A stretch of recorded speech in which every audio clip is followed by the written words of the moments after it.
SPN9 news. SPN9 news में आपका स्वागत है और मैं हूं आपके साथ नेहा। जहां एक तरफ देश के प्रधानमंत्री विकास को लेकर काम करते नजर आ रहे हैं, वहीं दूसरी तरफ संविधान दिवस के मौके पर देश की राष्ट्रपति पद पर बैठी द्रौपदी मुर्मू ने विकास के नाम पर यहां धज्जियां उड़ाती नजर आई है। देखिए, आपको बता दें कि संविधान दिवस के खास अवसर पर यहां एक जनसभा को संबोधित करते नजर आई देश की राष्ट्रपति द्रौपदी मुर्मू, और साथ ही साथ यहाँ पर अपने इस भाषण में लोगों का और जनता का दिल मोह लेती नजर आई है।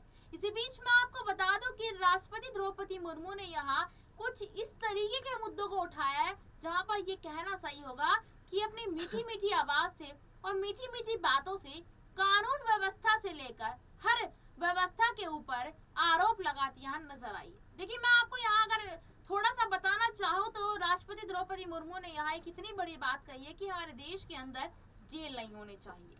आपको सुनकर ये बड़ा ही यहाँ पर आप चौकन्ने होंगे कि जेल क्यों नहीं होने चाहिए, वो भी मैं आपको बता देती हूँ। देखिए, जेल ना होने के पीछे के कारण ये निकल कर सामने आए हैं। यहाँ पर एक राष्ट्रपति आदिवासी महिला होने के नाते यहाँ उन्होंने पूरे देश के बारे में सोचते हुए इस मुद्दे को इसलिए रखा क्योंकि शायद जेल के अंदर जो बड़े तबके के लोग होते हैं, खासकर राजनीति पार्टियों के जो लोग होते हैं, वो तो जेल के अंदर एंट्री कर कर वापस आ जाते हैं। सतेंद्र जैन जैसे लोग। मैं बिल्कुल यहाँ पर ये कहना चाहूंगी। और इसी के साथ यहाँ पर लेकिन जो निचले तबके के लोग, नीची जाति के जो लोग होते हैं, गरीब लोग जो होते हैं, वो वहाँ बेवजह फंस कर रह जाते हैं और वहाँ पर उनको उनके घर वाले निकालने के चक्कर में अपनी जमीन जायदाद, अपने घर के बर्तन सब बेच देते हैं, लेकिन वो इंसान बाहर नहीं निकल कर आता। कुछ उदाहरण भी मैं यहाँ पर देना चाहूंगी, जैसे कि लखीमपुर वाले मामले में, उत्तर प्रदेश के लखीमपुर वाली घटना में योगी आदित्यनाथ के मंत्री आशीष मिश्रा और अजय मिश्रा आज भी बाहर घूम रहे हैं। तो इसी वजह से आज के वक्त में राष्ट्रपति द्रौपदी मुर्मू ने ये मुद्दा छेड़ा है और इसी मुद्दे पर बात करने के लिए मेरे सहयोगी ऋतिक मौजूद है। ऋतिक से हम इस बात को जानना चाहेंगे और इस मुद्दे पर विस्तार पूर्वक जानना चाहेंगे कि आखिरकार राष्ट्रपति द्रौपदी मुर्मू ने अपने भाषण में इतनी बड़ी बात कही है और साथ ही साथ यहाँ विकास को लेकर लाछन वो लगाती नजर आई है, इस पर इनका क्या कहना है? देखिए, राष्ट्रपति देश का प्रथम नागरिक होता है और राष्ट्रपति द्रौपदी मुर्मू ने इस तरीके की बात की है तो एक छवि सामने बन चुकी है कि कहीं ना कहीं बीजेपी की शासनकाल में जो काम होने चाहिए वो काम नहीं हो रहे हैं। उन्होंने विकास का मुद्दा उठाया और अभी आपने जिक्र किया था कि उन्होंने साफ तौर पर कहा कि जेल नहीं होनी चाहिए। जेल ना होने का मकसद उन्होंने ये साफ तौर पर बताया कि जेल उन लोगों को भी हो जाती है, राजनीतिक पार्टियों के नुमाइंदों को भी हो जाती है, बड़े तबके के लोगों को भी हो जाती है जो बड़े रईसी से जिंदगी वहां पर जीते हैं। सतेंद्र जैन का आपने वीडियो देखा होगा, किस तरीके की उनकी मालिश की जाती है, उनको फल फ्रूट मिल रहा है, अखबार पढ़ने को मिल रहा है, लोग उनके पैर दबा रहे हैं, लोग उनसे बातचीत करने के लिए आ रहे हैं। वो ये कहना चाहती है कि जिनको जेल होती है, जो बड़े बड़े लोग होते हैं, वो तो जेल से बाहर आ जाते हैं। आपने उदाहरण दिया अजय मिश्रा टैनी का और आपने आशीष मिश्रा टैनी का उदाहरण दिया। उनका कहने का मकसद ये है कि जो छोटे तबके के लोग होते हैं जिनको जेल हो जाती है, भले उनका अपराध छोटा हो या फिर वो अपराधी नहीं भी हो, उनको छुड़ाने के लिए लोगों के बर्तन बिक जाते हैं, घर का सब कुछ बिक जाता है, लेकिन तब भी नहीं छुड़ा पाते हैं। राष्ट्रपति द्रौपदी मुर्मू ने यहाँ पर कानून व्यवस्था पर सीधी सीधी तलवार टांग दी है बीजेपी पर। उन्होंने ये कहा है देश के प्रशासन के, देश के राजा से यानी कि नरेंद्र मोदी से उन्होंने साफ तौर पर कहा कि हमारा कानून कहाँ है, क्या आज हम अंबेडकर के पद चिन्हों पर चल रहे हैं? उनका कहने का मतलब यही था। और आज मैं भी ये सवाल उठाता हूं कि क्या सच में हम आज अंबेडकर के कदमों पर चल रहे हैं? बिल्कुल भी नहीं चल रहे हैं। आप देखिए कि बड़े बड़े केस, शाहरुख खान के जो बेटा है आर्यन, वो बाहर घूम रहे हैं, ड्रग्स में पकड़े जाते हैं, संडे को कोर्ट खुल जाता है, संडे को उनको वकील मिल जाते हैं। आप ये देखिए, आज कोई जेल जाता है, कल वो वापस आ जाता है, उसकी जमानत हो जाती है। पूरा सीक्वेंस देख लीजिए, पूरा शेड्यूल उठा के देख लीजिए, कब क्या हो जाता है पता ही नहीं चलता है। विकास के मुद्दों पर उन्होंने सवाल खड़े किए तो देश में विकास तो बिल्कुल भी नहीं है। अगर राष्ट्रपति द्रौपदी मुर्मू इस तरीके का बयान दे रही तो आप समझ सकती हैं नेहा साफ तौर पर कि देश में विकास के नाम पर सिर्फ पकौड़े बेचे जा रहे हैं, इसके अलावा कुछ भी नहीं। बिल्कुल, यहाँ पर कहीं ना कहीं देखिए अब तो ये बिल्कुल साफ हो चुका है, क्योंकि देखिए जिस तरीके से ऋतिक ने यहाँ पर बताया कि प्रथम नागरिकता के रूप में यहाँ पर राष्ट्रपति पद को देखा जाता है, एक संवैधानिक पद यहाँ पर राष्ट्रपति का पद होता है और शायद राष्ट्रपति के पद पर बैठे जिस महिला ने इतनी बड़ी बात कही है तो वहाँ अब कहीं ना कहीं ये मुद्दा विचार विमर्श करने वाला है और सरकार को इस बारे में यहाँ पर बैठकर मीटिंग करनी चाहिए और कहीं ना कहीं बात करनी चाहिए। देखिए, क्योंकि यहाँ पर मुझे लगता है कि राष्ट्रपति का एक पद ऐसा होता है जो देश के बारे में सोचता है, मतलब कि हर समुदाय के बारे में यहाँ पहली बात यहाँ पर ये भी निकलती है नेहा कि देखिए, जो राष्ट्रपति द्रौपदी मुर्मू है वो आदिवासी क्षेत्रों से बिलोंग करती हैं, आदिवासी उनको कहा जाता है, और उन्होंने आदिवासी लोगों के साथ संपर्क जो है बनाया है, और उन्होंने जमीनी स्तर पर ये चीज देखी है कि लोग गरीबी से कैसे बहाल है, कैसे वो वहां पहुंचते। भी हमारी जो टीम है, आपकी एसपीएन की टीम है, नेक्स्ट 9 की टीम है, जो गुजरात पहुंची थी, उन्होंने भी आदिवासी लोगों का जो है रिपोर्ट आप तक पहुंचाया था, आपको दिखाया था उन तस्वीरों में कि कैसे लोग अपना जीवन यापन कर रहे हैं। तो आप उससे अनुमान लगा सकती हैं कि देश का विकास कहाँ है।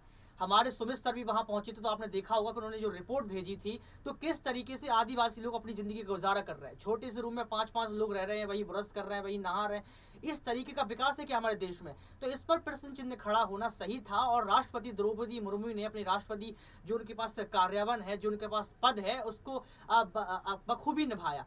और साफ तौर पर जो कानून व्यवस्था पर सवाल खड़े किए हैं वो इसलिए लाजमी है कि आप खुद समझ सकती हैं कि अभी आफ्ताब जैसा केस हो जाता है, श्रद्धा का देखिए मर्डर हो जाता है, इसके बावजूद भी उसका सिर्फ नार्को टेस्ट चल रहा है, पॉलीग्राफ टेस्ट चल रहा है, और इस टेस्ट होने के बाद भी आप देखिए उसकी सुरक्षा को बढ़ा दिया गया है। सुरक्षा को देखिए, आप कानून व्यवस्था में उसकी सुरक्षा को बढ़ा दिया जाता है। मैं तो कहता हूं कि आफ्ताब जैसे लोगों को 35,000 टुकड़े कर देने चाहिए बीच रोड पर खड़े करके, ताकि दूसरा आफ्ताब पैदा ना हो सके। अगर राष्ट्रपति द्रौपदी मुर्मू ने आज कानून व्यवस्था पर सवाल खड़े किए हैं, विकास पर सवाल खड़े किए हैं, महंगाई रोजगार पर सवाल खड़ी किए हैं, तो इसका मतलब है कि हमारा देश जो है वो कहीं ना कहीं विकासशील देशों की सूची से भी बाहर होने वाला है। देखिए, बिल्कुल यहाँ पर ऋतिक ने इतने विस्तार पूर्वक जो बात कही है, कहीं ना कहीं उसमें सच्चाई तो नजर आ रही है। क्योंकि देखिए, अभी तक अगर आम जनता की नजर से हम देखते तो शायद यहाँ कहा जा सकता था कि अंधभक्ति वाली बात आ जाती, लेकिन मुझे जहाँ तक उम्मीद है, देश के राष्ट्रपति ने जब इतनी बातें कही है और यहाँ पर संविधान दिवस के खास मौके पर उन सारी फाइल्स को भी निकलवाया जिसमें पेंडिंग सारे केस पड़े हुए, इसी वजह से बार बार कहा जा रहा है कि जेल जैसी जो व्यवस्था उसको यहाँ पर बंद कर देना चाहिए। क्योंकि मुझे जहाँ तक लगता है, आपने भी देखा होगा कि कहीं ना कहीं उत्तर प्रदेश के इतने सारे मामले सामने आए थे ऋतिक, जैसे कि हाथरस वाला मामला हो गया, उन्नाव वाला मामला हो गया, लखीमपुर वाला मामला हो गया है, और आपने देखा भी होगा कितने कुछ साल पहले निर्भया कांड एक सामने आया था दिल्ली के अंदर। आज की तारीख में निर्भया कांड का जो एक मुख्य आरोपी है, जिसको नाबालिग कहकर एक बार रिहा कर दिया था, आज की तारीख में दिल्ली की सड़कों पर वो नाबालिग आरोपी घूम रहा है। अब यहाँ पर ये सवाल नहीं उठता है ऋतिक, क्या इस तरीके से जब नाबालिग कहकर आरोपियों को बाहर निकाल दिया जाता है तो क्या ही फायदा फिर ऐसी वही मैं जिक्र कर रहा था, मैं वही जिक्र कर रहा था कि कानून व्यवस्था आज हमारे देश का घुटनों पर है। कानून व्यवस्था के नाम पर सिर्फ और सिर्फ आप समझ सकते हैं कि लोगों को घुमाया जाता है। जब मैं सुप्रीम कोर्ट की रिपोर्ट करने वहां पहुंचा था, 40 मिनट तक मैंने वहां पर रिपोर्ट की। मैंने जिस वकील से, जिस जज से क्वेश्चन किया, उसका सिर्फ एक ही मकसद था कि वो कैमरे के आगे कैसे आए और कैमरे के सामने वो कैसे प्रदर्शित कर सके कि मैं ही सबसे अच्छा वकील हूं जो वकालत कर सकता हूं। मैं आपको साफ तौर पर यह बताना चाहता हूं कि अंबेडकर जी ने जो संविधान बनाया है उस पर, उसके कदमों पर चलना आज लोग भूल चुके हैं। कानून व्यवस्था की धज्जियां उड़ रही हैं। आप ये देखिए कि 3-3, 4-4, 5-5 साल तक जो है केस वो पेंडिंग डले रहते हैं। और आपने कहा कि निर्भया केस का आपने जिक्र किया, बहुत पुराना हो गया है। आप आफ्ताब केस को उठाइए, इतिहास बन गया है। ऐसा मैंने कभी नहीं देखा कि किसी लड़की के 35 टुकड़े कर दिए गए हों, उसको फेंका गया हो, और हमारी पुलिस प्रशासन नाकाम साबित हो रही है, कुछ भी नहीं ढूंढ पा रही, सुरक्षा बढ़ा दी जाती है।